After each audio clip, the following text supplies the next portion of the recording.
Okie dokie. Here we go. Hi and welcome to the Ruby Tuesday. My name is Ruben and this is my review for Netflix's original movie, Fatal Affair. Ellie tries to mend her marriage with her husband Marcus after a brief encounter with an old friend, David, only to find out that David is more dangerous and unstable than she'd realized. Fatal Affair is directed by Peter Sutherland, the same guy that gave us Secret Obsession and other Netflix original movies. As long as you lower your expectations, or your expectations are of a TV movie or a Hallmark drama thriller movie, then I think you might enjoy this. I recently reviewed, well, I say recently, when Secret Obsession came out, I reviewed that and I slapped my forehead while watching that film multiple times because there's character moments that I just didn't buy, and I have to say for this that happens here as well. The running time of this film is an hour and a half, and I clock watched up or halfway through thinking it was the end of the film. So it's a short film, and yet I still thought the film was ending halfway through. And when I got to that halfway mark, I couldn't quite believe there was another 45 minutes to go. So that gives you an idea of the tone and the pacing of it. Even though the acting in this I thought was okay, I didn't think there was anybody that was like terrible. I thought all the acting was fine. I think it's the story that is very weak, or it's been done before 100,000 times.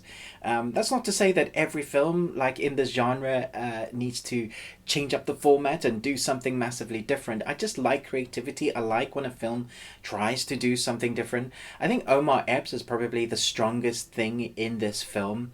When he does creepy really well. Unfortunately, if you've seen the trailer, all the creepy moments from this film is in the trailer. There's not much else that you get to see in this film. So if you've seen the trailer, you've seen the creepy moments. I felt like this film was strongest when it got to those creepy moments, and I was hoping that they were going to give Omar Epps much more to chew on. I really felt like they held themselves back in the thriller-esque nature of it. I felt like it needed to be more visceral, it needed to be more scary, they needed to really kind of drive home that last half an hour. It needed to build on that tension so much more than it did, because it did drag out. You knew what was going to happen before it even happened, and that's one of the worst things you can do in writing. If your audience understands exactly what's going to happen, then the moment of tension that you bring to screen is gone before it gets it. You kind of sign because you figured it out. And I guess most people will figure out the plot points in this. It's very easy to figure out. You know what's going to happen. It hasn't done anything new at all, but I do like the Omar Epps character. I will say there are some positives in this. There's some of the cinematography I like. There's some really cool, clever camera shots. One particular reflection of a mirror as the camera zooms in. The way they do like crane shots, I think that is all very done well, and so it looks like a decent TV film. There's nothing that took away from that. But unfortunately, the pacing, the scripting, and the story are all very much dragged out. Even though the running time is an hour and a half, I expected it to be quicker paced because I thought, okay, it's short, so they're going to do something with this. They're going to keep that pace going. Unfortunately, there's long, drawn-out scenes. Some of the dialogue delivery, or mostly just the script delivery, feels like the script needed more polishing. If you're expecting very well crafted storyline, that's not what you're going to get in this, but it is what you expect if it's a Hallmark TV thriller movie, if that makes sense. There isn't any like outstanding performances. I feel like I'm coming down really harshly on this. It's not a terrible movie. It's just a kind of run-of-the-mill movie. There are character moments when I thought, why would you do that? Why haven't you done that? Without going into spoilers, there are moments when I thought the characters should have chosen different things to help them get out of the situation they're in.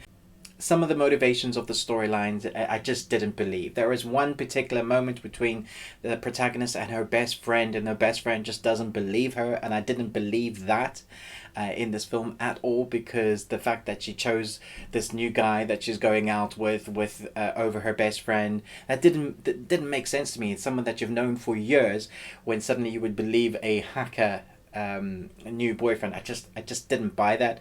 The family as well, I didn't quite buy. I bought their individual characters. I thought they played them well, but I didn't buy the family as a family unit. They just didn't feel like a family to me. There was no real emotional connectivity there. So when we eventually get to those moments when the family is in jeopardy, when that obviously that was always going to happen, not a spoiler.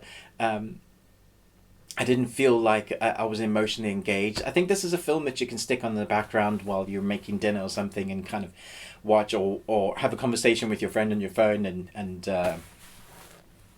watch in the background. It's a background movie. I think I'm going to give this a C minus. I can't really give it more than that.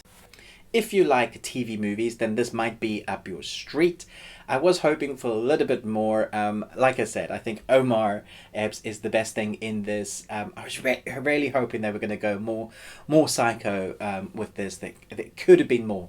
I'm upset for the film that it could have been. I think that sometimes when you get a thriller film like this, sometimes it's shaped into something that's really great. Unfortunately, this is kind of just run-of-the-mill film, which is fine. It doesn't need to change the genre. Let me know in the comments below what you thought about this film. Thanks so much for watching this review, but most of all, until next time, remember, live long on Tuesday.